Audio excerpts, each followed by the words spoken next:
जी।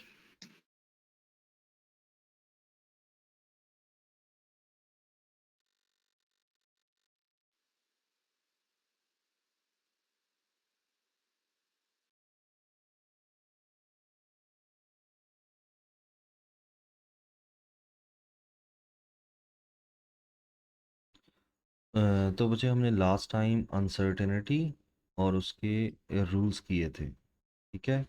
और अनसर्टेनिटी के जो रूल्स हैं, जी। अब इसके बाद आ जाता है नेक्स्ट शॉर्ट क्वेश्चन है, differentiate between precision and accuracy. Differentiate between precision and accuracy. तो पहले हम लिखते हैं प्रिसीजन क्या होता है। First one is precision. Sir आप अपनी स्क्रीन शेयर कर रहे हैं? Oh sorry.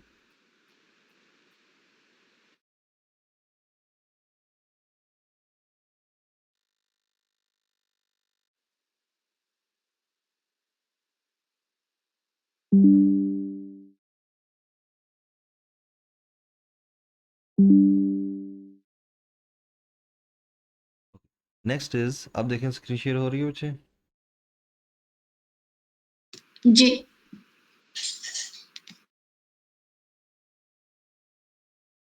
प्रिसीजन, ठीक है। तो हम फिजिक्स में ना दो वर्ड यूज करते हैं, एक होता है प्रिसीजन और एक होता है एक्यूरेसी, ठीक है।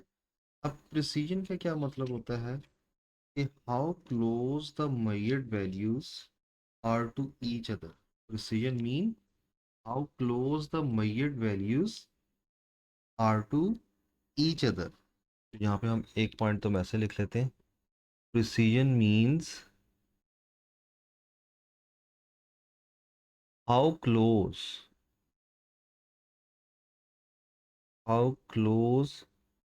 the measured values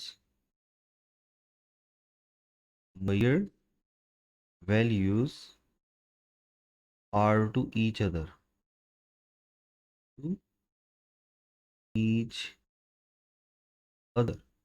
ये जो measured values हैं वो एक दूसरे के कितना क्लोज हैं, ठीक है। जैसे आपने एक वैल्यू मेजर की, फिर आप कर रहे हैं, second time same experiment perform कर रहे हैं, अगर उनका आंसर एक दूसरे के करीब आता है, उसका मतलब है the results are more precise. और इसकी एक और, अभी हम एक दो डेफिनेशन और एग्जांपल करेंगे ना, फिर आपको और क्लियर होगा। एक और हम लिखते हैं, प्रिसीजन डिस्क्राइब्स दी, या किस चीज़ को डिस्क्राइब करता है, it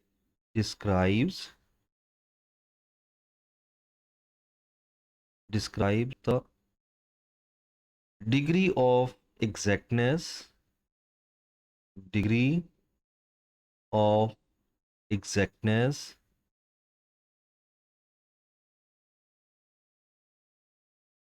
degree of exactness with which a measurement is made, with which a measurement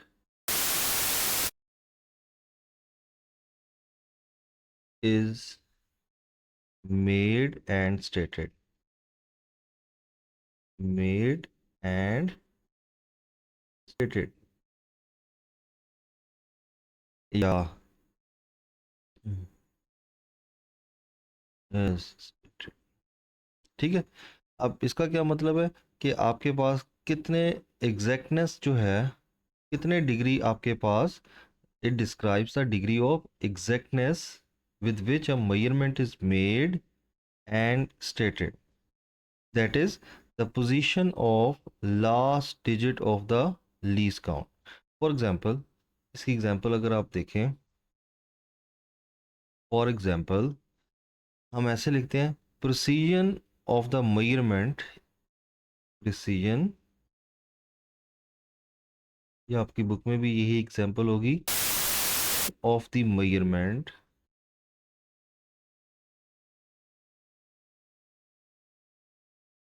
precision of the measurement, अब आपके पास जो मेजरमेंट है वो कितनी है, कोई भी आप वैल्यू मेजर कर रहे हैं, 2329300 ठीक है, इज 1000 किलोमीटर, 1000 किलोमीटर। तो अब इसमें आपके पास the position of last significant digit is in the 1000 place, ठीक है। अब आपके पास जो लास्ट सिग्निफिकेंट फिगर है, position of the last significant digit is in the 1000 place, ऐसे लिख देते हैं, the position of the last of the last significant digit is in the 1000 place.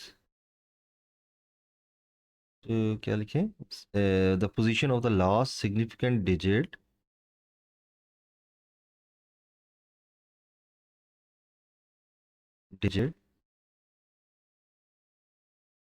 is in the thousands place, thousands place। मतलब जो इसमें last significant digit आप count करेंगे ना, जैसे देखें, पॉइंट तो नहीं लगा हुआ ना इसमें, तो इसको आप ऐसे लिखेंगे कि ये तीन जो हैं वो बेसिकली इसमें सिग्निफिकेंट डिजिट्स हैं, ठीक है।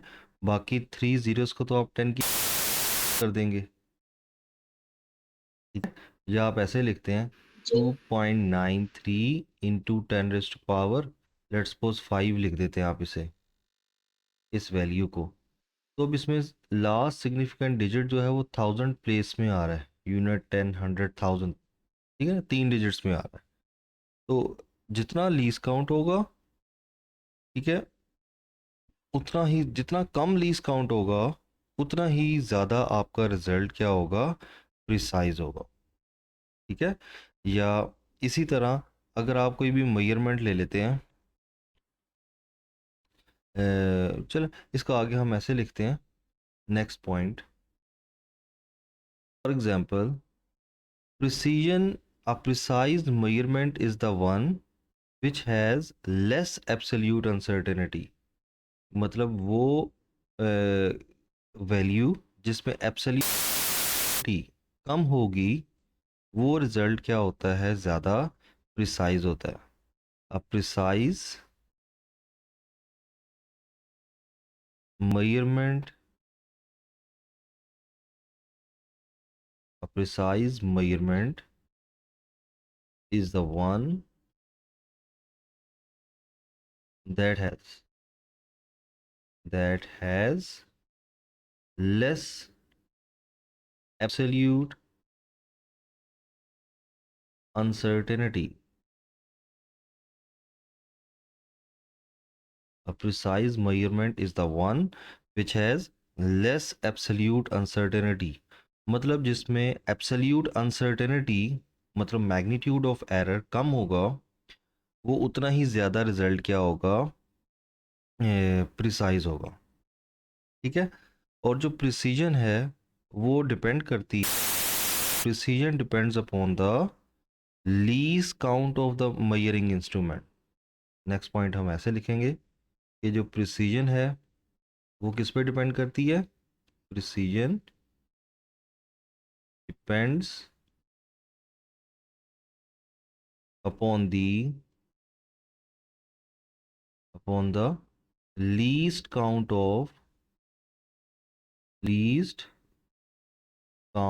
Of measuring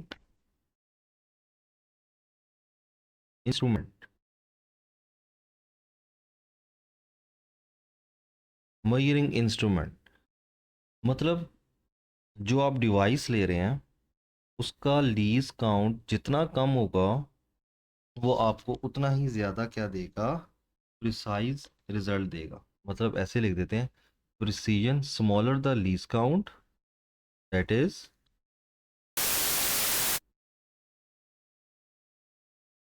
the least count, smaller the least count, more precise will be the more precise will be the measurement. More precise will be the measurement. इसका मतलब है कि जो प्रिसीजन है, precision is inversely depends upon the least count. मतलब जितना least count कम करते जाएंगे डिवाइस का, उतनी उसकी प्रिसीजन जो है वो बढ़ती जाएगी। जितना आप लीस्ट काउंट क्या करते जाएंगे, कम करते जाएंगे, उतनी की जो प्रिसीजन है वो उतना ही ज़्यादा रिजल्ट क्या होता जाएगा, प्रिसाइज होता जाएगा। ठीक है। और जो शुरू में मैंने सबसे पहला पॉइंट लिखा था ना, precision mean how close the measured values are to each other. और दूसरा पॉइंट आपने याद रखना है कि प्रिसीजन जो है वो डिवाइस इंस्ट्रूमेंट की प्रॉपर्टी डिपेंड करती है। Precision of A measurement is determined by the instrument. कि जितना उसका लीस्ट काउंट कम होगा, उतना ज़्यादा वो रिजल्ट आपको प्रिसाइज देगा। और एक पॉइंट और हम लिखते हैं कि प्रिसीजन इज इन्वर्सली डिपेंड, ऐसे लिखते हैं इक्वेशन की फॉर्म में, precision is inversely depend upon the random error. Random error मतलब जितना रैंडम एरर कम होगा, उतनी होगी ज़्यादा होगी। इसी तरह जितना लीस्ट काउंट कम होगा, उतना रिजल्ट आपका ज़्यादा प्रिसाइज होगा। ठीक है। तो प्रिसीजन बताती है कि how close the measured values are to each other. कि आपका जो मेजर्ड वैल्यूज है, आपने एक दफ़ा कोई वैल्यू मेजर की, दूसरी दफ़ा मेजर की, और तीसरी दफ़ा, और तीनों का रिजल्ट एक दूसरे के बिल्कुल क्लोज आ रहा है, तो इसका मतलब है कि आपका रिजल्ट क्या है, प्रिसाइज है, कि हर दफ़ा एक जैसा ही रिजल्ट आ रहा है। ठीक है। अब आ जाता है एक्यूरेसी। अभी इसके एक एग्जांपल हम जर्नल करेंगे ना, उससे आपको सारा क्लियर हो जाएगा कि प्रिसीजन और एक्यूरेसी में मेन डिफरेंस क्या है। नेक्स्ट इज एक्यूरेसी क्या होता है। वैसे तो हम डेली लाइफ में एक्यूरेसी और प्रिसीजन को एक ही चीज़ समझते हैं, लेकिन एक्यूरेसी और प्रिसीजन, प्रिसाइज रिजल्ट अलग चीज़ होता है। ठीक है। तो फॉर एग्जांपल हम क्या करते हैं, एक्यूरेसी अब क्या होगा, इसका हम फर्स्ट पॉइंट लिखते हैं। Accuracy means how close the measured value, how close the measured value, measured value, how close the measured value is to the actual value, to an actual या ट्रू वैल्यू। पहले मैंने लिखा था how close the measured values are to each other. अब हम कह रहे हैं कि आपकी जो measured वैल्यू है वो असल वाली वैल्यू, मतलब जो एक्चुअल रिजल्ट है, कितना क्लोज है। जैसे हमें पता है जी की वैल्यू होती है 9 point,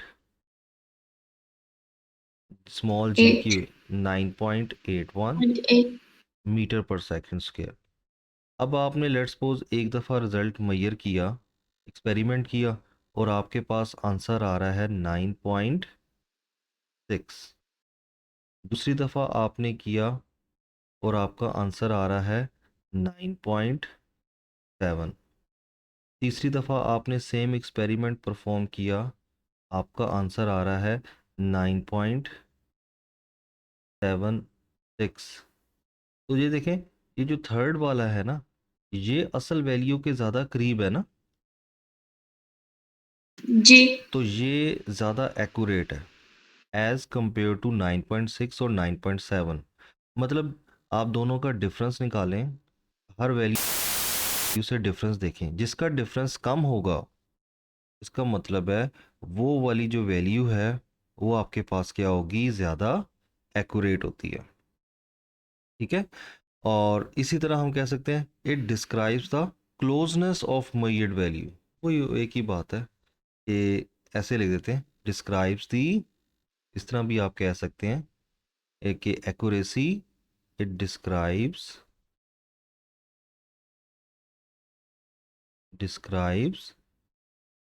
the closeness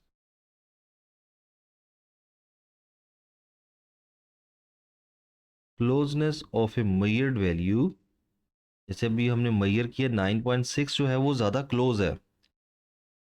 it describe the closeness of A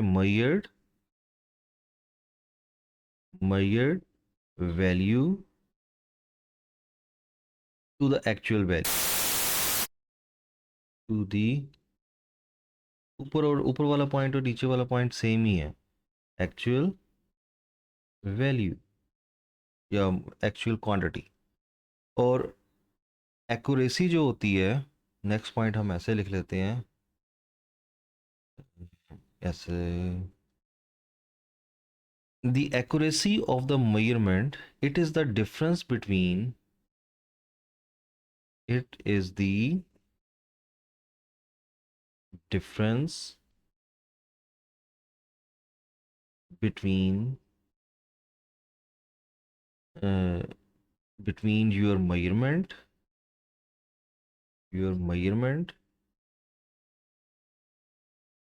it is the difference between your measurement and the accepted correct answer, and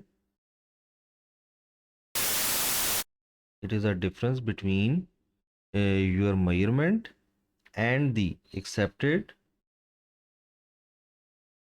correct answer, correct answer। ठीक है, मतलब कि जो आपने मेजर किया है उसमें और करेक्ट आंसर में जो डिफरेंस होता है, वही जो ऊपर अभी मैंने एग्जांपल लिखी है ये जी की, ठीक है ना, इस एग्जांपल को आप इसके साथ कंपेयर करें, इस डेफिनेशन के साथ। तो it is the difference between your measurement, जैसे this is our measurement, and the accepted correct answer, और जो करेक्ट आंसर है उसका डिफरेंस ले लें। इसके साथ मैं लिख देता हूँ, the smaller the difference, more accurate your measurement, that is smaller the smaller difference, कि जितना आपका आंसर जो है उसका डिफरेंस एक्यूरेट वैल्यू से कम होगा, smaller the difference the more accurate your measurement, the more accurate your measurement.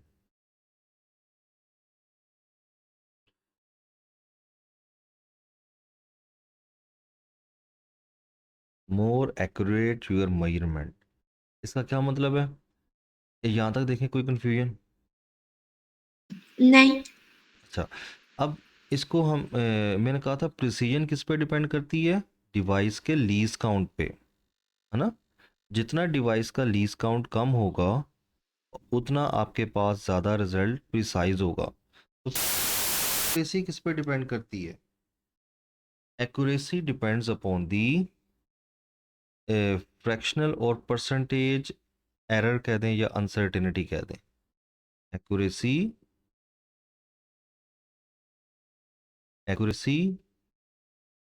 Depends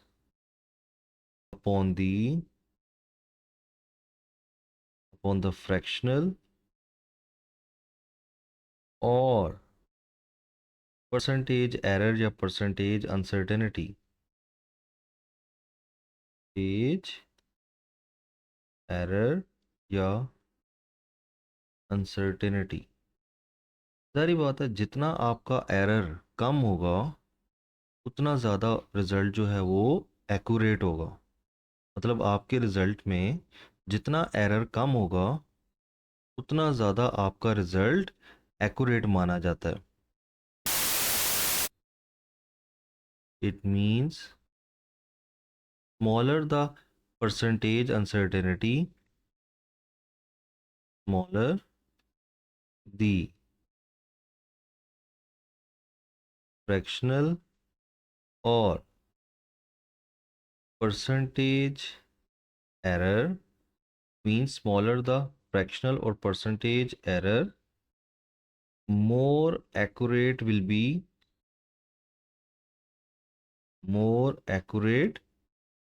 be the measurement, will be the measurement. ऐसा ही है. It means smaller the, sir yes, accuracy absolute uncertainty पे भी depend कर सकती है ना, क्योंकि हम फ्रैक्शनल और परसेंटेज उससे ही ढूंढते हैं. एब्सोल्यूट होता है, लीस्ट काउंट पे डिपेंड करती है ना एब्सोल्यूट अनसर्टेनिटी. ठीक है ना. तो जी जितना आपका रिजल्ट, हाँ कह सकते हैं कि जितना आपका रिजल्ट जो है ना एरर उसमें कम होगा, परसेंटेज एरर या फ्रैक्शनल एरर कम होगा. एब्सोल्यूट तो सिंपल यही होता है ना कि लीस्ट काउंट जितना होगा. Absolute uncertainty is equals to the least count of the measurement. वो तो हमने उसमें कह दिया है. और जी एक्यूरेसी में आप क्या करते हैं, फ्रैक्शनल और परसेंटेज एरर देखते हैं कि आपकी जो वैल्यू है वो एक्चुअल वैल्यू से उसमें कितना डिफरेंस आ रहा है. ठीक है. तो इसमें एब्सोल्यूट लेना एज सच नहीं होगा, क्योंकि एब्सोल्यूट तो फिक्स है ना कि वो लीस्ट काउंट जितना ही होता है. ठीक है. नेक्स्ट इज, जी it means smaller the fractional और percentage error more accurate will be the measurement. इसको अगर आप एमसीक्यूज के तौर पर याद रखें, एक्यूरेसी जो है, एक्यूरेसी इन्वर्सली डिपेंड करेगी इस पे, फ्रैक्शनल या परसेंटेज एरर पे. फ्रैक्शनल या परसेंटेज, में शॉर्ट फॉर्म में एरर लिख रहा हूँ. मतलब जितना आपके रिजल्ट में एरर कम होगा उतना आपके रिजल्ट की एक्यूरेसी ज़्यादा होगी. और सेकंड आपने लिखना है कि जो एक्यूरेसी है, अगर आप एक्यूरेसी बढ़ाते हैं, ठीक है, तो फिर डिवाइस में सिस्टमेटिक एरर के चांसेस क्या हो जाते हैं, कम हो जाते हैं. सिस्टमेटिक, उसमें मैंने लिखा था रैंडम एरर, तो ये हम रखना है.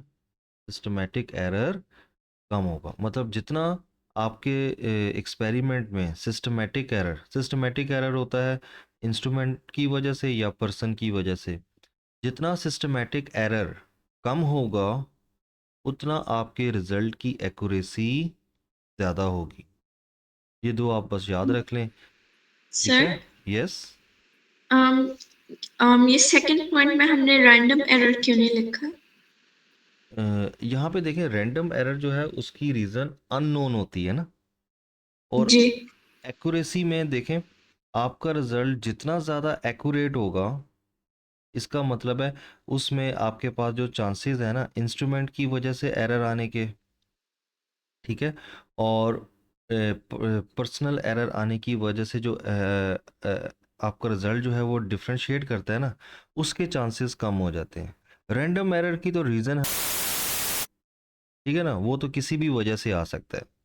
लेकिन हमें सिस्टमेटिक एरर पता है कि अगर आप बच्चे इंस्ट्रूमेंट अच्छा यूज़ करें और पर्सन जो है वो फुली एक्सपीरियंस्ड हो, ठीक है, उसको पता है कि ये एक्सपेरिमेंट कैसे परफॉर्म करना है और कैसे डिवाइस यूज़ करनी है, मतलब पर्सन भी फुली एक्सपीरियंस्ड है, डिवाइस भी फुली एक्यूरेट है, तो फिर आपका रिजल्ट ज़्यादा एक्यूरेट आएगा.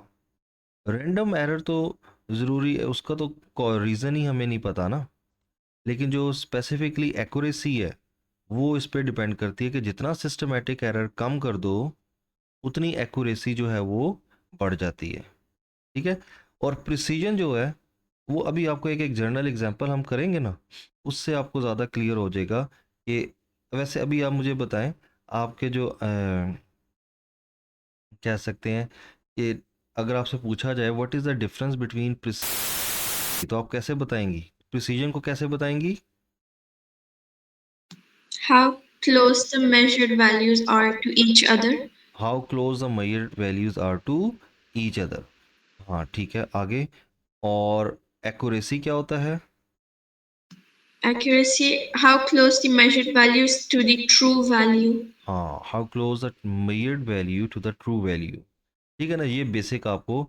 अब इसका मतलब क्या है जर्नल, इसके अगर हम एग्जाम्पल करें तो इसके लिए ना हम एक गेम बना लेते हैं। कौन सी गेम होती है? Dart game. ठीक है, और इसमें आपने उसको क्या करना होता है, निशाना लगाना होता है। तो एक हम ऐसे बना लेते हैं, ये फर्स्ट अटेम्प्ट के लिए ये बना लेते हैं।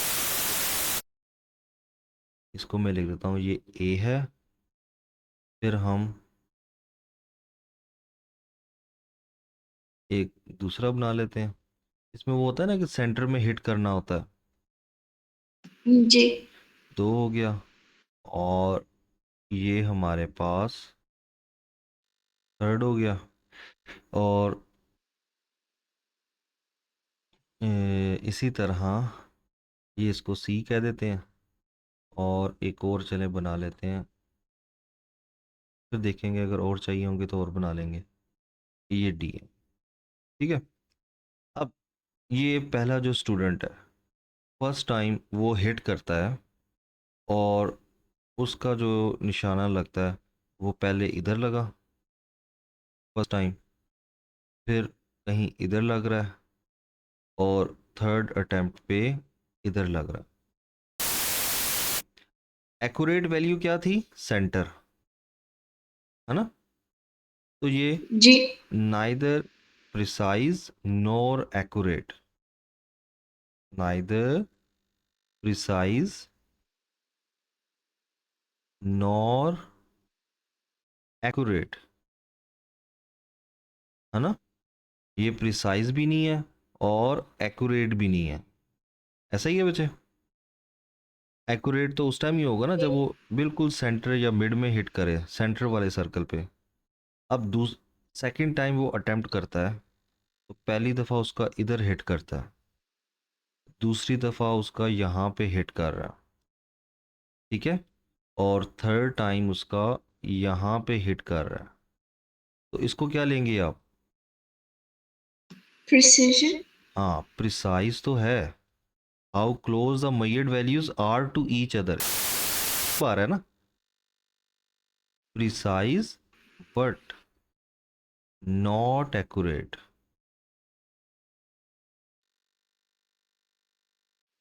ओके। अब इधर आ जाए, थर्ड टाइम वो अटेम्प्ट करता है तो उसका इधर हिट करता है, फिर यहाँ पे हिट करता है इस जगह पे, और फिर इधर कहीं हिट करता है। अब ये क्या है? एक्यूरेट तो हो गया लेकिन प्रिसाइज नहीं है। एक्यूरेट तो है ना, तो हम कहेंगे दिस इज जी। Accurate but not precise. अब फोर्थ टाइम वो अटेम्प्ट करता है बच्चा, और पहले इधर हिट किया, फिर इधर हिट कर रहा है, और फिर इधर हिट किया। Now this precise and accurate, precise भी हो गया और एक्यूरेट भी हो गया। So this is the main difference between precision and accuracy. ठीक है। तो और एक और पॉइंट मैं आपको ऊपर लिखवा देता हूँ कि जो एक्यूरेसी है ना, वो सिग्निफिकेंट फिगर्स पे डिपेंड करती है। जितने आपके रिजल्ट में सिग्निफिकेंट फिगर ज़्यादा होंगे ना, उसको उतना ही ज़्यादा एक्यूरेट माना जाता है। मतलब ऐसे लिख देता हूँ, accuracy depends upon the number of significant digits. Accuracy also depends upon the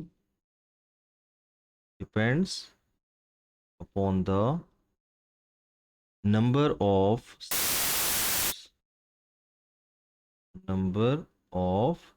significant digits.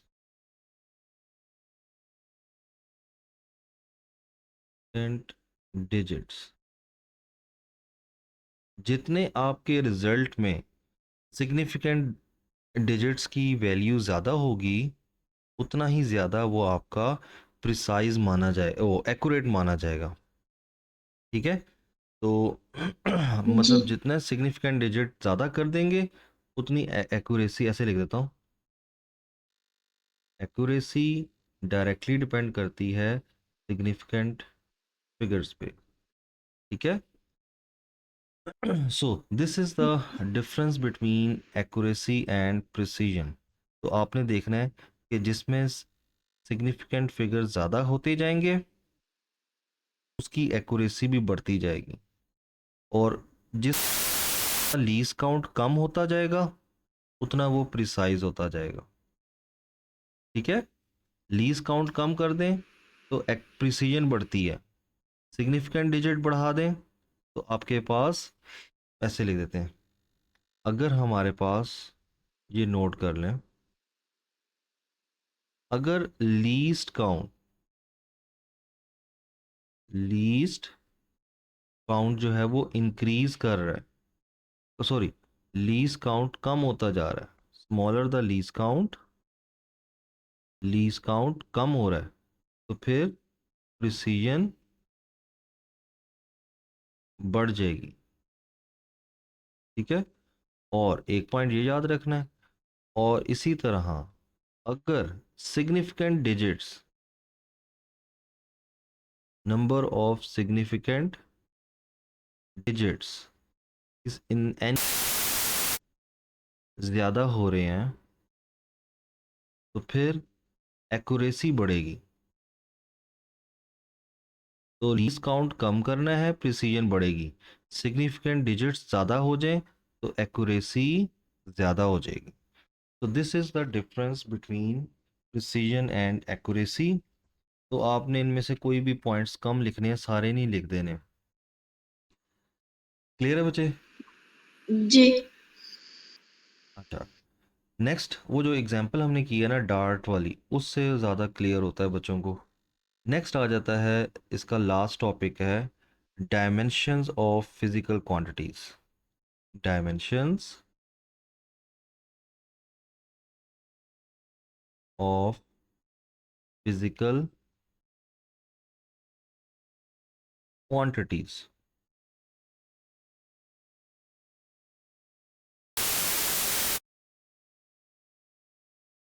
Quantities, या इसको शॉर्ट फॉर्म में कहते हैं डायमेंशनल एनालिसिस। डायमेंशनल एनालिसिस, अब ये आपका इस फेडरल की बुक में तो है, लेकिन ए लेवल में ये कोई टॉपिक नहीं है। ठीक है, डायमेंशनल एनालिसिस का फेडरल के लिहाज से या लाहौर बोर्ड के लिहाज से तो ये इम्पॉर्टेंट है, लेकिन कोई एएस में ये नहीं है टॉपिक। अच्छा, अब डायमेंशन की डेफिनेशन हम बाद में लिखेंगे, पहले मैं आपको समझा दूं ये होता क्या है। देखें, डायमेंशनल, ऐसे लिख देता हूँ कि हमने ना डायमेंशन में किसी भी फॉर्मूला को, जैसे फिजिक्स में हमारे पास कोई भी फॉर्मूला है ना, या कोई भी आपके पास फिजिक्स की इक्वेशन है, like F is equals to M A, S is equals to V T, A is equals to V over, किसी भी फॉर्मूला को या किसी भी इक्वेशन को हमने किस फॉर्म में लिखना है, in term of base physical quantity. Base physical quantity की फॉर्म में लिखेंगे हम किसी भी फॉर्मूला को, और any equation we have to convert them into in term of base physical quantity. और बेस क्वांटिटी की फॉर्म में लिखने के लिए वी यूज स्पेसिफिक सिंबल्स। मतलब बेस, हमने इस फॉर्मूला को या इक्वेशन को बेस क्वांटिटी की फॉर्म में लिखना है ना, तो बेस क्वांटिटी की फॉर्म में लिखने के लिए हम उसको स्पेसिफिक सिंबल्स यूज करेंगे। और स्पेसिफिक सिंबल्स को हमने इनक्लोज करना है, enclosed in square bracket.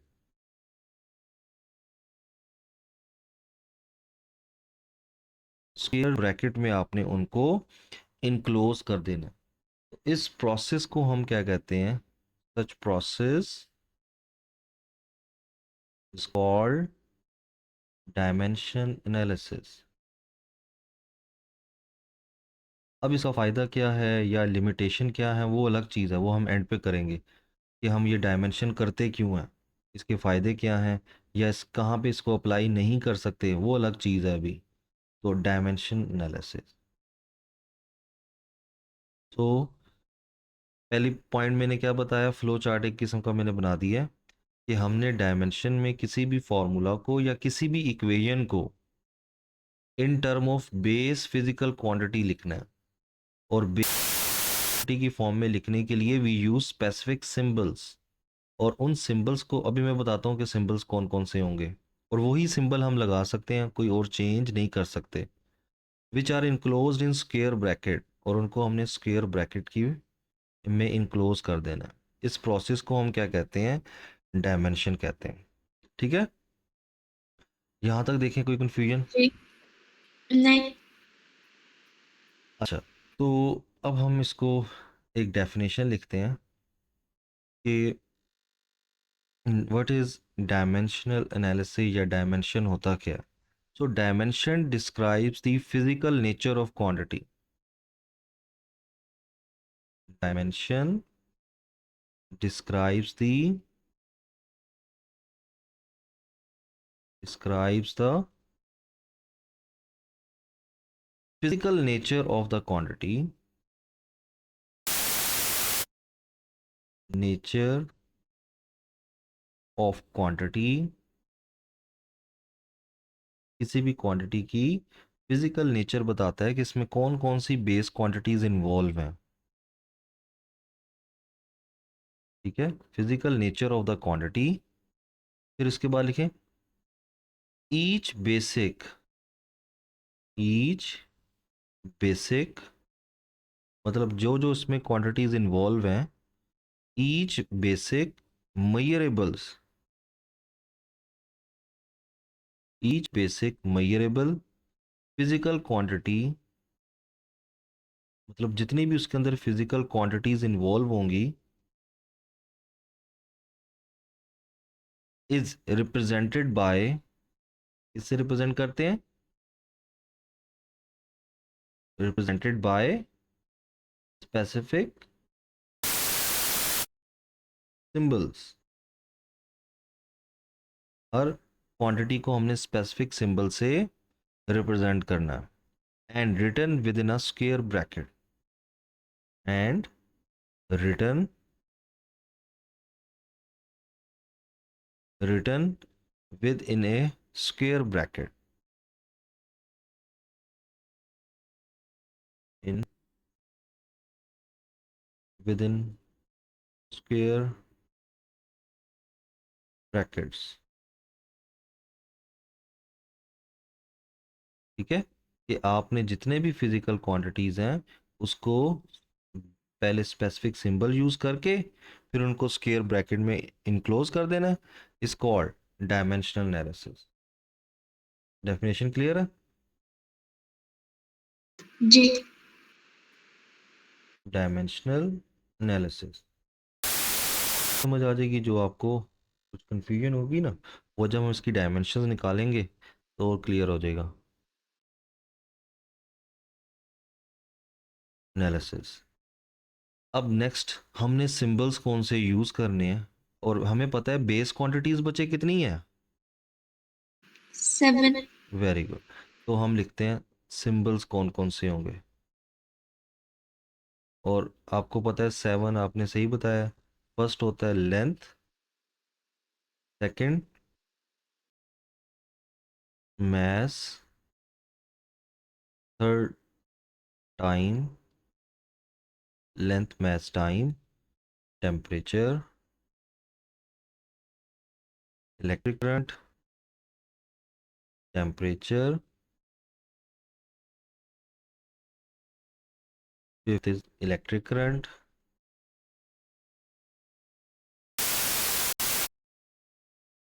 Six आप क्या लेते हैं, luminous intensity या intensity of light,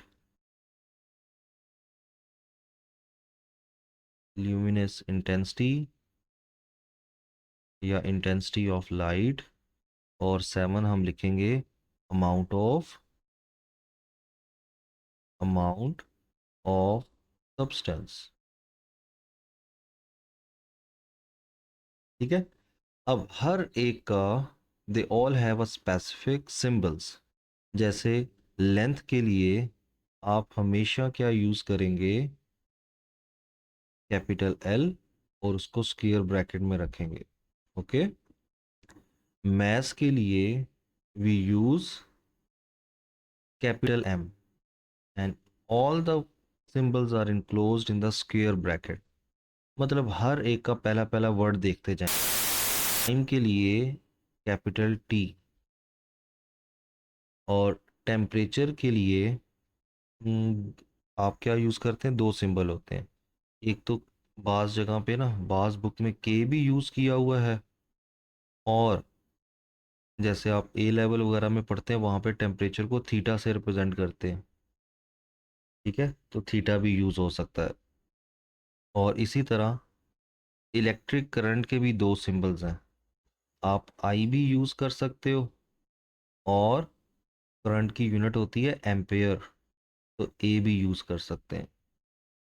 luminous intensity, इसके लिए आपके पास सिंबल होता है जे, या हाँ ल्यूमिनस इंटेंसिटी, या सी डी, इसकी जो कैंडेला है वो भी यूज़ कर सकते हैं। और अमाउंट ऑफ सब्सटेंस के लिए आप क्या मोल, या तो कैपिटल एन लिखेंगे, या सिंबल आपका मोल भी MOL भी यूज़ हो सकता है। अब ये नहीं कंफ्यूज होना कि अब मैं कौन सा यूज़ करूँगी। आपने ना सिर्फ फर्स्ट थ्री याद रखने हैं, जिन पे मैं स्टार लगा रहा हूँ, या ये जो तीन है, बस ये आपने याद रखने हैं। इनसे ही बस आपकी डायमेंशन होगी, बाकी हम यूज़ नहीं करते हैं। पहले तीन अगर आप याद रख लेंगी ना, आपकी सारी डायमेंशन फर्स्ट ईयर की कवर हो जाती हैं। लेंथ, मैस, टाइम, ठीक है, capital L, capital M, capital T. Any confusion so far? नहीं। अब इसकी ना हम एग्जांपल्स करते हैं, उससे आपको क्लियर होता जाएगा। एग्जांपल्स, वो तो आपको पता है फिजिकल क्वांटिटीज बहुत ज़्यादा हैं, तो आप डायमेंशन क्या कर सकते हैं, निकाल सकते हैं। तो हम स्टार्ट करते हैं फ्रॉम सिंपल, जैसे डिस्टेंस है, या डिस्प्लेसमेंट है। ठीक है, तो बच्चे यहाँ पे ये नोट कर लें कि डायमेंशन के लिए एक तो आपको फॉर्मूला आना चाहिए, एक चीज़, एक उनकी यूनिट्स पता होनी चाहिए, और तीसरा उनके सिंबल्स। बस ये तीन चीज़ें अगर आपको पता है ना, तो आप इजीली डायमेंशन क्या कर सकते हैं, कैलकुलेट कर सकते हैं। जैसे मैं चले इसी में वैसे ये साइड पे लिखना चाहिए, लेकिन मैं आपको समझाने के लिए बता रहा हूँ। डिस्टेंस की यूनिट क्या होती है बच्चे, यूनिट इज डिस्टेंस मीटर्स में। मीटर। ठीक है, अब तो डायमेंशन ऑफ डिस्टेंस या डिस्प्लेसमेंट इक्वल्स टू, अब मीटर का सिंबल क्या होगा, कैपिटल एल। कैपिटल एल, और उसकी पावर वन, क्योंकि मीटर यहाँ पे पावर वन ही है ना। तो this is the dimension of length या डिस्टेंस या डिस्प्लेसमेंट। ठीक है, ये भी सिंपल है, मैं आपको बेसिक से लेके चल रहा हूँ। सेकंड हम लेते हैं, डिस्टेंस हो गया, स्पीड या वेलोसिटी, स्पीड और वेलोसिटी, क्योंकि दोनों का फॉर्मूला सेम है, दोनों की यूनिट भी सेम है। और आपको पता है यूनिट क्या होती है, यूनिट ऑफ स्पीड और वेलोसिटी इज, ये मैं यूनिट आपके लिए लिख रहा हूँ, आपने जस्ट यूनिट पता है सिंबल्स लगा दें। Unit equals to metre per second होती है ना। तो जी आप लिखेंगे डायमेंशन ऑफ वेलोसिटी या स्पीड इक्वल्स टू, अब मीटर की जगह आ जाएगा एल पावर 1 और एस टाइम की यूनिट है ना, तो आ जाएगा जी t-1। So this is the dimension of speed या वेलोसिटी। थर्ड हम करते हैं acceleration. Third is acceleration, acceleration. अब यूनिट मेन चीज है, यूनिट या फॉर्मूला। एक्सेलरेशन की जो यूनिट होती है वो होती है metre per second square. So dimension of acceleration is L1 t-2। This is the dimension of acceleration. Next 4 हम लिख लेते हैं, वॉल्यूम चले लिख लेते हैं, वॉल्यूम। वॉल्यूम की यूनिट क्या होती है, metre cube. Metre cube. Good. तो मीटर क्यूब हम डायरेक्ट कर दूं ना, ये तो आसान है। सो जी dimension of volume, capital V लिख रहा हूँ, तो आप लिख देंगे जस्ट एल क्यू। मैं आपको ना बेसिक से स्टार्ट किया है कि आपको एक दफ़ा पता चल जाए कि डायमेंशंस को फाइंड, ठीक है, बेसिक बेसिक चीज़ें। वॉल्यूम के बाद चले हम लेते हैं डेंसिटी। Fifth is density. अब डेंसिटी की अगर आप फार्मूला याद है, जी मैस ओवर वॉल्यूम होता है। मास। जी गुड। तो इसकी यूनिट बन जाएगी, मैस की जगह पे आ जाएगा केजी और वॉल्यूम की जगह पे आ जाएगा ऊपर जाके पर मीटर क्यूब हो जाएगा ना। तो डायमेंशन ऑफ डेंसिटी का मैं सिंबल लिख देता हूँ, विच इज क्या बन जाएगा, m1 L-3। ठीक है, ये हमारे पास डेंसिटी आ गई। और इसी तरह 6 हम लिख लेते हैं, डायमेंशन ऑफ डेंसिटी के बाद फोर्स कर लेते हैं। ठीक है, अब ये इंपॉर्टेंट है, फोर्स वगैरह, फोर्स इस तरह की जो है ना यूनिट्स। तो फोर्स की यूनिट आपको बच्चे पता होनी चाहिए, यूनिट इज न्यूटन। न्यूटन किसके इक्वल होता है, KG KG, meters per second square. Very good, KG metre per second square. तो अगर आपको यूनिट पता है तो फिर आपके लिए डायमेंशन बहुत ही आसान है। तो dimension of force is equals to, KG की जगह पे आ जाएगा बच्चे m1 L1 t-2।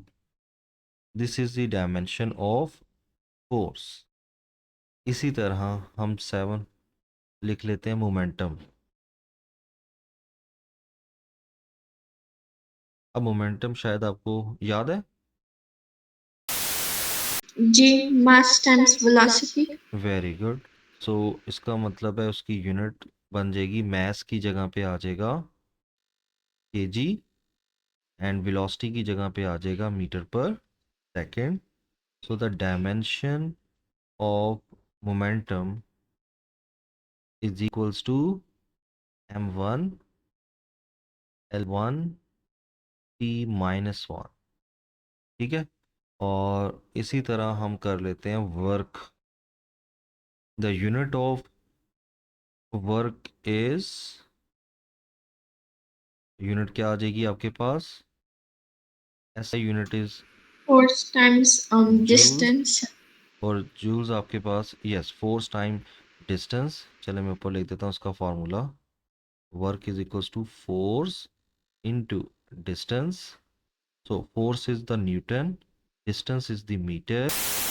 We know that the Newton is kg meter per second square. Now we have one more meter, and when it is multiply, so this becomes kg meter square second minus 2। समझ आइए बच्चे? So SI G. unit is joules. Joules equals to Newton meter. Newton is equals to kg meter per second square, and it is multiplied with another meter, and it becomes kg meter square per second square. So the unit of work, dimension of work is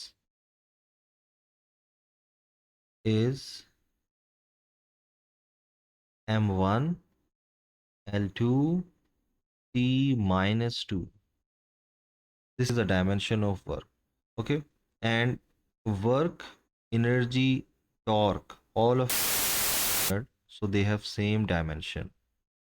ठीक है, work हो जाए या energy लिखा हो या moment या torque लिखा हो, all have same unit, so they have same dimension।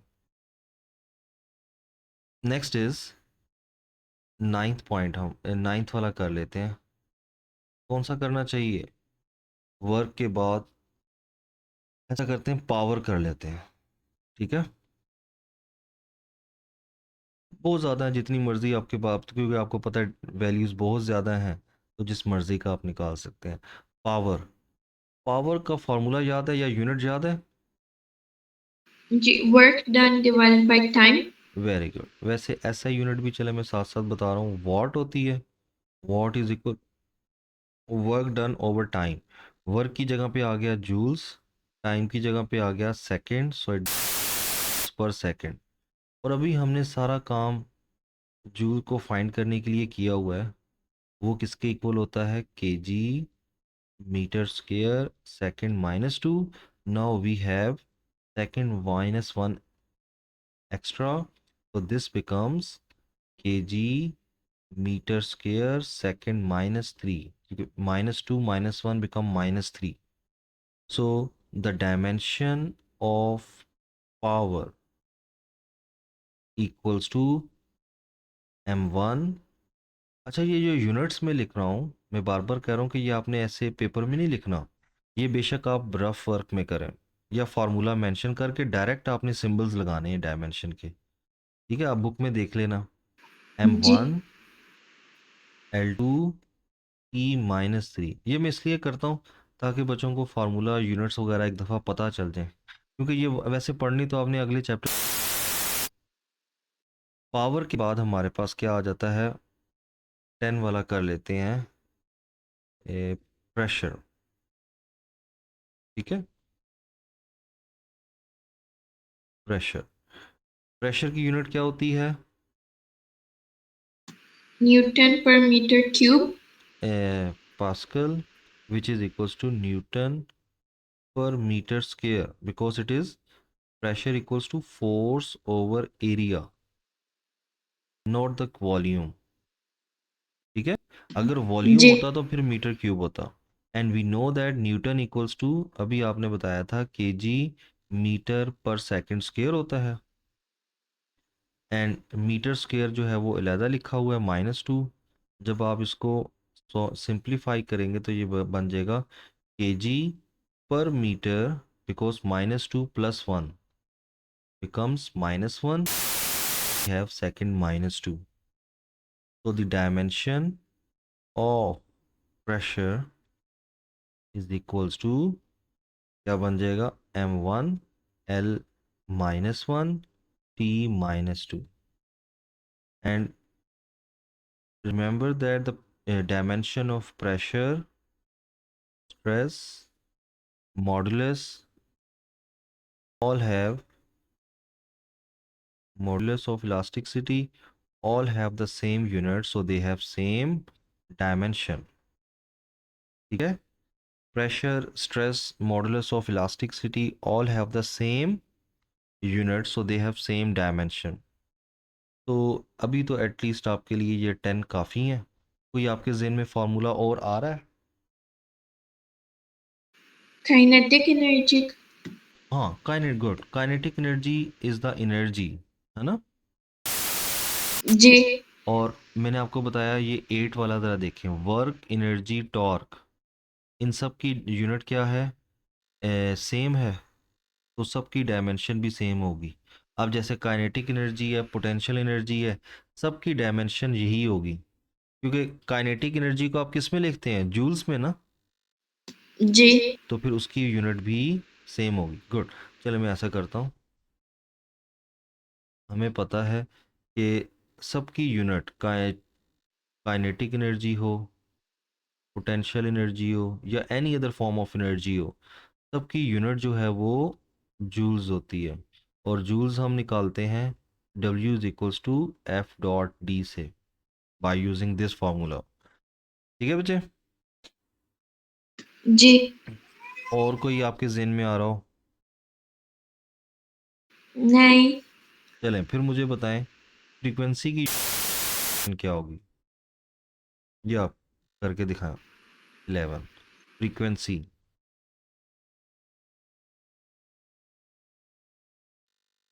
हो जाएगा? जी। जी बताएं क्या आंसर आता है? L1T-1। फ्रीक्वेंसी L1, पहले तो मुझे फार्मूला, नो गलत है। फ्रीक्वेंसी का फार्मूला मैं चले लिख देता हूँ, F is equals to 1/t, पढ़ते हैं ना वो लेवल में? जी। वेट सर, वो वाला भी यूज कर सकते, स्पीड डिवाइड बाय वेवलेंथ। हाँ good, v is equals to F lambda, so F is equals to v over lambda. Is it clear? Now जी। वेलोसिटी की यूनिट क्या होती है? Metre per second. जी। And wavelength is metre, metre metre से cancel हो जाएगा, तो ये बन जाएगा सेकंड माइनस। अब जो मैं यूज़ कर रहा था वो क्या था? F is equals to 1/t, T की जगह पे सेकंड आ जाएगा, सेकंड को न्यूमरेटर में शिफ्ट कर दे तो सेकंड माइनस 1, दोनों सेम आ गया। सो द जी। Dimension of frequency equals to t-1। ठीक है? जी। तो इस तरह आप और भी जैसे और भी बहुत ज़्यादा हैं, बस आपको फार्मूला पता हो, यूनिट पता हो, सिंबल्स तो आपको बस मैंने बताया 3 ही याद रखने हैं, लेंथ, मास, टाइम के। इससे आपकी सारी फर्स्ट ईयर की डायमेंशंस हो जाती हैं। ठीक है बच्चे? जी। अच्छा, तो आज यहाँ तक ही करें, फिर जो एक छोटा सा कर नेक्स्ट लेक्चर जो होगा ना, उसमें हम देखेंगे कि डायमेंशन के हम क्यों कर रहे हैं डायमेंशन, इसके एडवांटेजेस क्या हैं, what are the, next lecture जो होगा ना हमारा, उसमें हमने क्या देखना है कि इसके एडवांटेजेस, एडवांटेजेस क्या हैं, इसकी लिमिटेशन, लिमिटेशंस क्या हैं, ये अब हमने चेक करना है। और सम डेफिनेशंस हैं छोटी छोटी, वो हमने देखनी है। ठीक है? ये मुझे याद नहीं रहेगा, यहाँ पे लिख देता हूँ, सम definitions related to dimension। मैं इसलिए लिख रहा हूँ ताकि ना वो नेक्स्ट लेक्चर में यहाँ से ही कंटिन्यू करेंगे ना। क्लियर है बच्चे? जी। तो आपका होमवर्क है, आपने फाइंड करना है, find out the quantities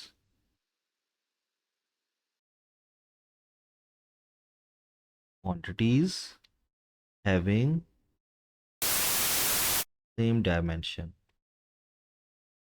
same dimension.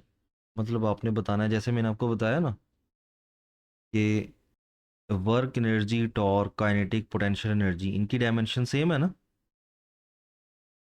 Ji speed और वेलोसिटी की डायमेंशन सेम है, डिस्टेंस, डिस्प्लेसमेंट की डायमेंशन सेम है। आपने और नेट से सर्च करें, जहाँ से भी सर्च करें, आपने ना पॉइंट्स की फॉर्म में लिख के मुझे सेंड कर देना है, ठीक है? जी find out the quantities which having same dimension, this is your homework. Clear है बच्चे? जी चलें, फिर बाकी नेक्स्ट कर लेंगे। तो ये हमारा चैप्टर जो है वो ऑलमोस्ट कंप्लीट है। जी ओके बच्चे, खुदा हाफिज़। ना